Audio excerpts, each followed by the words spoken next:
This is a clinical laboratory at Kaiser Permanente Hospital in Redwood City.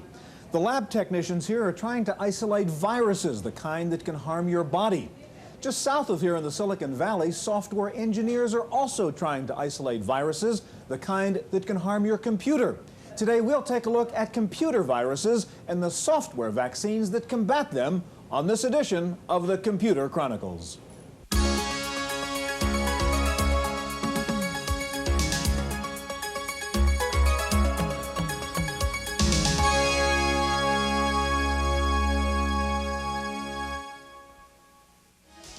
The Computer Chronicles is made possible in part by the Software Publishers Association, which reminds you it's a federal offense to copy software.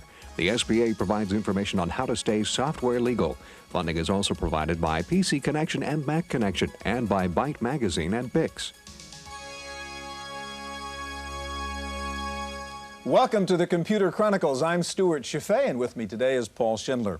Paul, we have a dumb little program up here on the computer just to write the words Computer Chronicles on the screen. The reason I did it, though, is because there is a virus in this machine. And in just a second, there it is, it just started. It's the Cascade virus, which just sort of cascades letters down from the screen to the bottom. A little nuisance virus, not too serious, won't cause any great harm. But of course, some viruses do cause great harm to your computer. What's the worst case scenario? What kind of damage can a virus do? There are some malicious viruses, Stuart, that attack the hard disk, and their means of attack is particularly insidious. They attack what's known as the fat table, the portion of the disk that contains the information about where files are located. And a sufficiently malicious virus will zero out both copies of that fat table and make your disk dead hard drive. Useless, can't boot up from it, can't find your files. Unrecoverable. But the good news is that it can be recovered if you practice the most fundamental and most important of all good PC practices, and that is regular backup. Yeah, backup.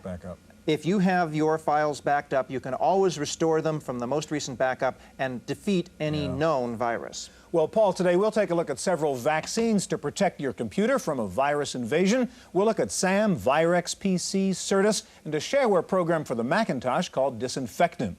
Now, why do hackers plant viruses? What kind of guys are these? We visited computer columnist John Dvorak to learn more about the psychological profile of the virus hacker. They're young, they're mostly male. They probably like pizza and Coca-Cola. You can probably find them at a 7-Eleven. And they probably have weird hours, you know, they stay up real late. That may sound like the description of a typical teenager, but beware, because it may also be the picture of a typical computer hacker. According to the Computer Virus Industry Association, some 60,000 PCs across the country are infected by viruses every month. Hackers try to infiltrate the systems for a variety of reasons. For some, it's just a practical joke. Others may have a score to settle with a former boss. The real reason may be a whole lot simpler, but just as harmful. There's two things that make people create viruses. One is some peer group pressure. They're in a group that does this kind of stuff. The other one is boredom, because they, you know, maybe if these people were employed, and actually there are some people who are employed that create viruses, and there's just a cheap thrill of doing it and seeing what happens to your creation. It is a little bit like graffiti art in that regard. You know, throwing something up on the wall and then taking off before the police catch you. You know, it's not your wall. It's just typical, mostly young guys that are kind of bored. But the hackers' boredom may have made users more careful. Actually, it may help encourage users to make backup files. Most people do not back up their computer. It's a known fact. I mean, you know, the old joke is I back up my computer once a year whether it needs it or not. The fact is you should be backing up more often, and maybe viruses will encourage people to do that. I hope so. For the Computer Chronicles, I'm Maria Gabriel.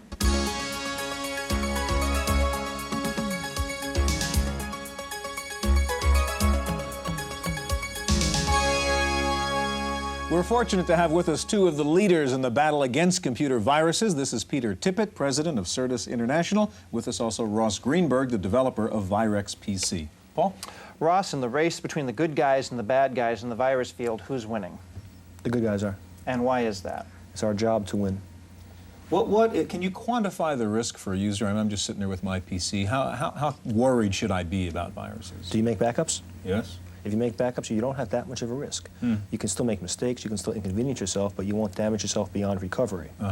to prevent that kind of, even that inconvenience, you should be using some kind of antivirus product. All right, let's get to them. And Certus is the product that you've got, Peter, and show us how Certus approaches the virus problem. Well, like any good antivirus software, Certus can find viruses if they already exist on your system, or if a file has a virus in it by scanning. And Certus is right now scanning for 250 different computer viruses. But Certus can do fundamental things against computer viruses as well. It can stop files from running if they're changed in even the slightest bit. So you're going to switch over to a directory that has a file in it that you know has a virus in it. That's right. I've got in this directory a file that has the Jerusalem virus, and Certus, of course, recognizes that it's got the Jerusalem virus in it and won't let it run. That any good antivirus product should be able to do. But if I take this out of memory, Take Certus out of memory. if I take the part of Certus out of memory that is stopping known viruses from running, and I run that program anyway, Certus's fundamental virus protection will notice that the program has changed or is not one of the programs that's already known to the system. So even though it didn't scan and find it, it still alerts you That's that right. it's That trying this to get is a in there. new system, a new file, or altered somehow from the old file. Let me say that I want to run it anyway, although on a network or anywhere, you can control who runs what software anywhere on the system. Certus asks again that this is a new file and something is wrong with it. I'm going to let it run anyway, and now that when the program runs, the virus is in memory. Now the Jerusalem virus will infect any program that I run after it's in memory. So let me run a program that shows me what's in memory, and when I try and run that program, Certus prevents this thing from being infected by the virus. It prevents the replication of So computer again, viruses. even once the virus has gotten in there, the Certus program's will stop jumping it in from and hurting stopping. anything. It'll Yeah. stop it from spreading, Right. limit the damage. The program ran anyway in an uninfected form, and now we look at the bottom of the screen, we can see that there's a 1.7K program in memory. That's the Jerusalem virus. If I run a program to release this, You got to respell release. okay.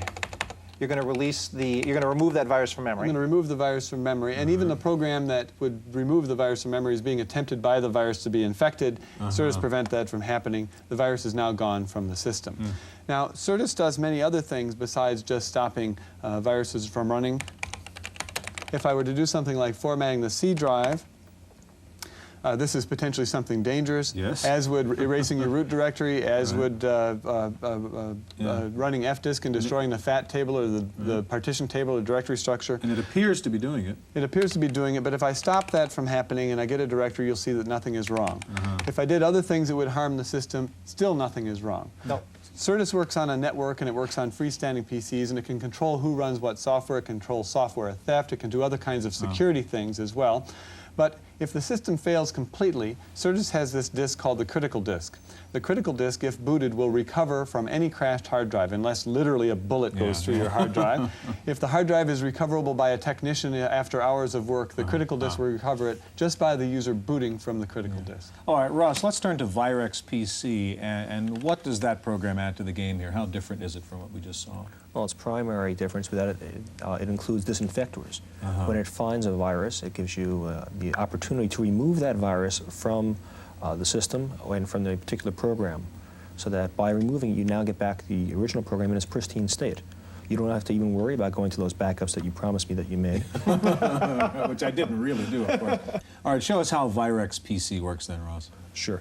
If you take a look in the upper right-hand corner of the screen, you'll see that there's a little V. That indicates that Virex PC is active. There's an active monitor portion to Virex PC, as well as a scanner.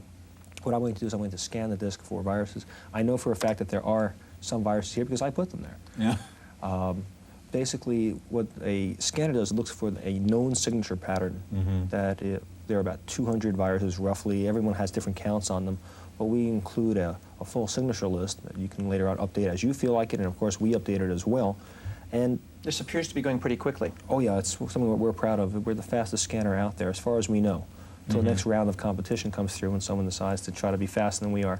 So basically, if there's a new virus which isn't in your list of recognizable things, I mean, well, what's happening here? Well, it just found a virus, the South African virus. This is a relatively rare virus. It doesn't spread much.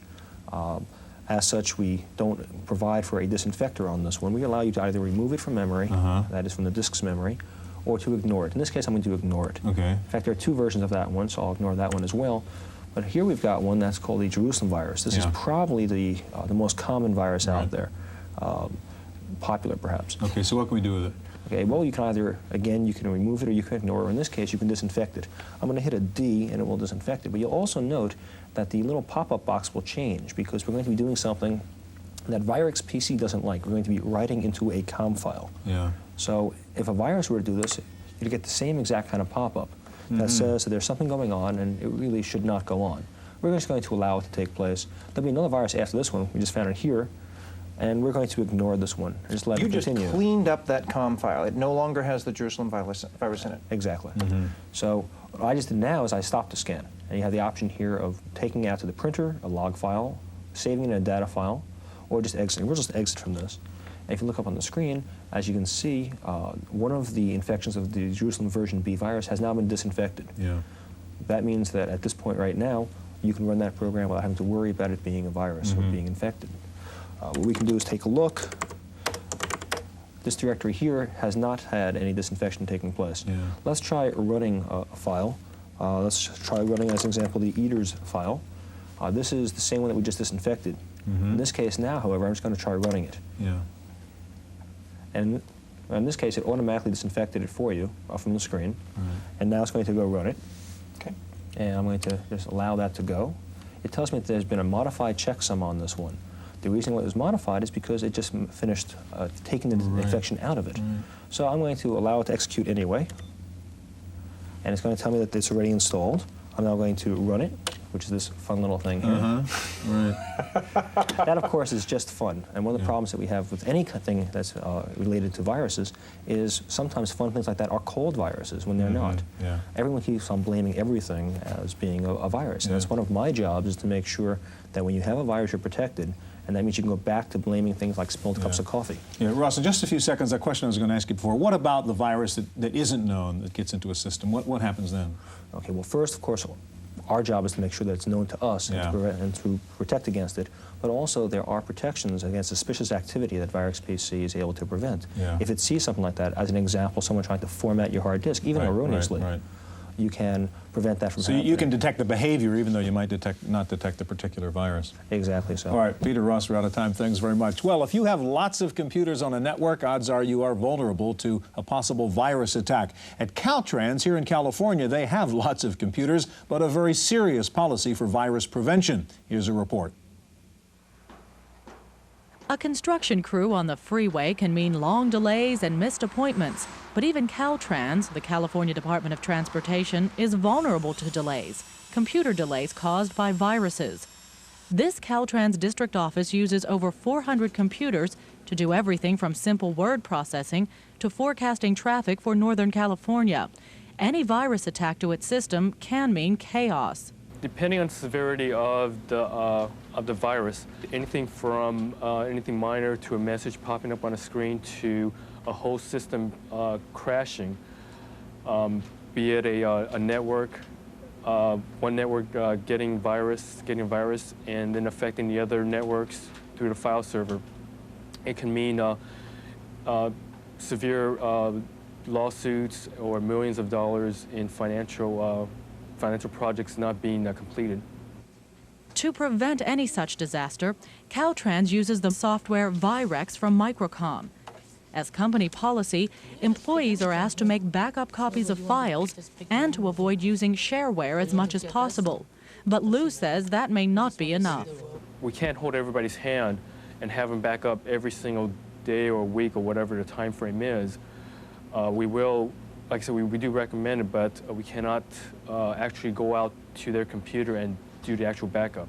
Half the problem lies in the user not knowing the potential disaster an infection can cause. I don't think users are really aware of it until it actually affects them, that the virus affected their system and it shut them down completely. And then when that happens, it may be a little too late by then. The preventive measures that upper management would need to be done to prevent a virus in the future would probably be having an actual virus affect our system and having it shut down completely. While that may be the worst-case scenario, the ultimate solution lies in educating the user and making him aware of the problem before disaster strikes. For the Computer Chronicles, I'm Maria Gabriel.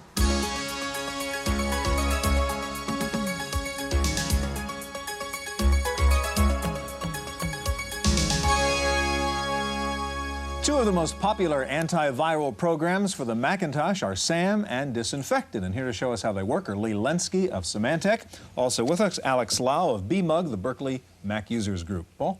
Alex, BMUG runs a bulletin board and distributes shareware. A lot of people in the virus business say those are two things you should avoid. Is that good advice? Well, these places are probably the cleanest places you'll find shareware and freeware from. People who run BBSs and people who, the national sources of shareware and freeware in the Macintosh market at least, are surprisingly the most clean and virus-free places you'll ever find software from. So it's a bum rap? I think so. Well, what is the biggest risk for a typical Mac user of getting a virus in the system?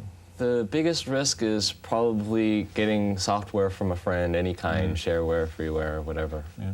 All right, let's take a look at SAM now, Lee, and tell us what the sort of approach of SAM is as an antiviral program. Our design philosophy is, one, to be passive, that is, not get in the way of the user while thoroughly protecting the system, and two, to not get infected in the first place, which we believe is the most effective and cost-efficient means of dealing with viruses. Very simply, we have a memory resident component that loads every time the Macintosh is started that automatically scans floppy disks that are inserted and also prevents viruses from spreading through memory. I'll demonstrate that by inserting a floppy disk, and the scan begins automatically and alerts the user that the disk is infected. Very simply, we can control this so that the user's only choice is to eject the infected disk, and therefore we have no chance of spreading the infection throughout the system. We also have an on-disk application called the Virus Clinic. The Virus Clinic enables the user to do an in-depth scan of any hard disk or network device that's attached, including floppies as well, make repairs to infected files. It also contains a very key feature, which is the ability to update the software itself should a new virus be discovered. One of the toughest parts of owning, or for that matter, producing antiviral software is to keep up with the release of new viruses. When you're on the user's end, you're always waiting for that diskette to be mailed by your software company. In this case, we have the ability to have our users call a telephone number 24 hours a day at Symantec and hear information that enables them to fill out this screen and update their program themselves. In addition, registered owners of the software receive a postcard that contains the same information here that again enables them to update the program and their protection on the spot. I don't understand it. How do you do that? I mean, what can you tell me on the phone that's going to allow me to modify the program to attack a new virus? Very simply, we will give you the information that enables the software to search for the signature of that virus in a file. Okay. And resource type is a Macintosh term. I see that's higher up in the description. There are text. What are the resources on a Macintosh? Every file is comprised of two portions, a resource fork and a data fork. The resource fork contains the executable program code where a virus could reside and thereby launch itself and spread to other files on the computer. So you're really looking for that key string which will identify that particular new virus, and that's pretty easy to put in the program. That's right. We have two methods for identifying, one of which is to look for a specific kind of virus. We also have background protection that protects against quote-unquote suspicious activities, which could be an unknown virus that we have yet to define, trying to evade the operating system and infect or do damage to the system. One of the DOS problems is that some legitimate programs look like viruses. How does that work on the Macintosh? On the Macintosh, thanks to Apple's relatively strict guidelines for program development and for the fact that most of the operating system is protected in the ROM chip within the computer, attempts to bypass the operating system in normal use are very rare. As a result, when we see something like that, there's a fair bet that something deleterious is going on. Yeah. All right, Alex, as Lee says, one key strategy is don't get that bug in your system in the first place. Disinfect it unless you deal with it once you have discovered that. What approach do you take? How do you attack a virus and fix it up? Well, disinfectant works very similar to SAM in that it provides an on-disk program. And it also provides a memory resident program that loads every time the Macintosh starts up. And it can be installed very easily just by selecting this. And then it allows you to restart the Macintosh to load it into memory. What it doesn't do is scan every floppy disk for every known virus. It catches a virus as it starts to spread. So what we can do is we can start a program that I know is infected with a virus called anti. Okay. Been deliberately infected in this case. Okay. Yeah, well, it doesn't allow it to be infected. It beeps several times, and then it gives you a notice saying that you have to use disinfectant to remove the virus. So we click OK, and we start up disinfectant. And this was an attempt to use some resource illegally, or a piece of code that was recognized as virus code? Yeah, well, anti spreads is one of the kinds of viruses that spreads as an infected program is launched. So it attempts to write some code to the system file. So what we can do is we can just scan the whole disk, and several programs are infected on this disk.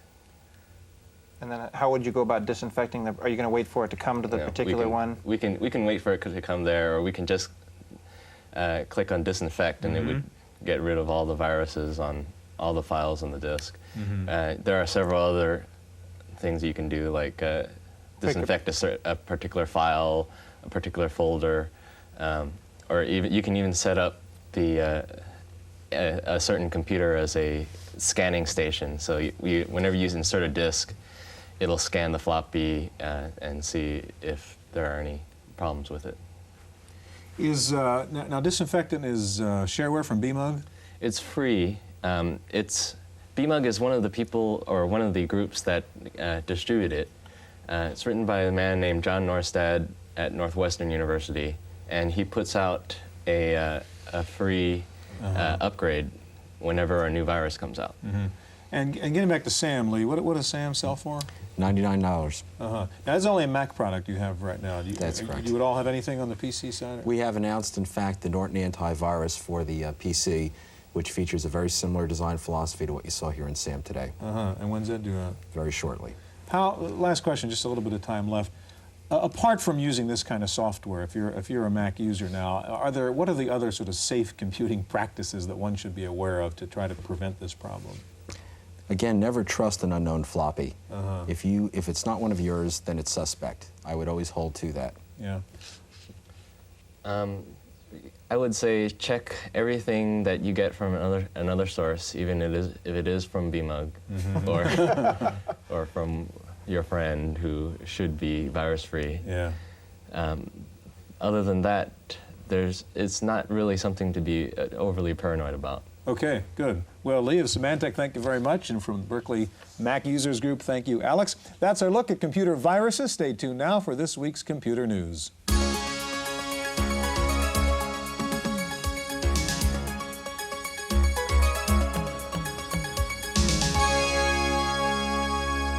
In the random access file this week, if you were planning to buy an Apple printer for Christmas, you may want to hold off for a while. 2 new low-cost Apple printers are expected to come out in the spring. These include a 360 DPI inkjet printer for less than $600 and a personal laser writer for under $1,500. The printers will be the first to use TrueType fonts and will include 13 different fonts. While several software companies are porting Macintosh programs over to Windows, Ventura Software is bucking the trend by coming out with a new Mac version of Ventura Publisher. The Mac version offers several new features, including movable dialog boxes, undo and redo commands, and a spelling checker. Ventura Publisher is already available for DOS, Windows, and OS 2. Well, Steve Jobs is trying to move the Next computer into the PC mainstream. Next is expanding its networking and communications capabilities. The new generation of Next computers will support Novell NetWare clients and connect to the Macintosh via Apple Link. Well, taking a look at this week's top 10 PC titles, according to PC Connection, Microsoft's Entertainment Pack 1.0 for Windows is in the #1 position. Coming in second is TurboTax 8.0 from Chipsoft, followed by Adobe Type Manager. Expanded Memory Manager is in 4th place, and Quicken is in at 5th. Rounding out the top 10 PC titles are PC Globe 4.0, WordPerfect 5.1, Flight Simulator 4.0, Windows 3.0, and PC USA 2.0. Well, prices continue to drop on 386SX notebook computers. Zeos International has announced a 7-pound machine for less than $2,300. It includes all the basics, built-in hard and floppy drives, and 1 megabyte of RAM. Well, the Laser Computer Company has introduced a new 2-pound notebook-sized laptop priced at less than $300. The Laser laptop comes with a Z80 processor and only 32K of memory. It's also available in what Laser calls a Mac-compatible version, meaning it comes bundled with a Mac link installed. Well, as laptops become more popular, more services are becoming available for laptop users. Infonet has unveiled a new notebook network for the person on the go. The system is based on Infonet's global packet switching network and offers access in more than 115 countries. Infonet offers electronic mail, online news, and fax service. Time now for Paul Schindler and this week's software review. Boy, when that active light comes on, you might just as well go out and have a cup of coffee. That is, unless you're using Super Laser Spool, load your print output into memory and get on with your work. Among other advantages, this is the only Macintosh print spooler that supports the desk writer. LaserQ is the DA you call up to control the print jobs. You can stop a job now or order the spooler to stop when the job is done. You can preview the print job, which is handy since the names rarely tell you anything useful. If you can't tell from the overview what's being printed, you can zoom in. There's extensive help online. You have a choice of how much buffer memory you wish to use. You can change the network priority if you're working with networked lasers. You can ask to be notified when your printing is complete. You can deinstall it without taking it out of your system folder. Handy for those rare occasions when you want to turn it off. Without this feature, you'd have to remove it from the system folder and reboot.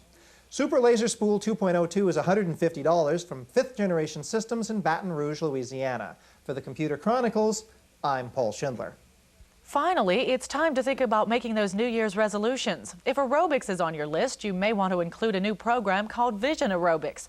The software features a series of eye exercises to get those flabby eye muscles back in shape. You know, the ones you ruin by staring at computer software.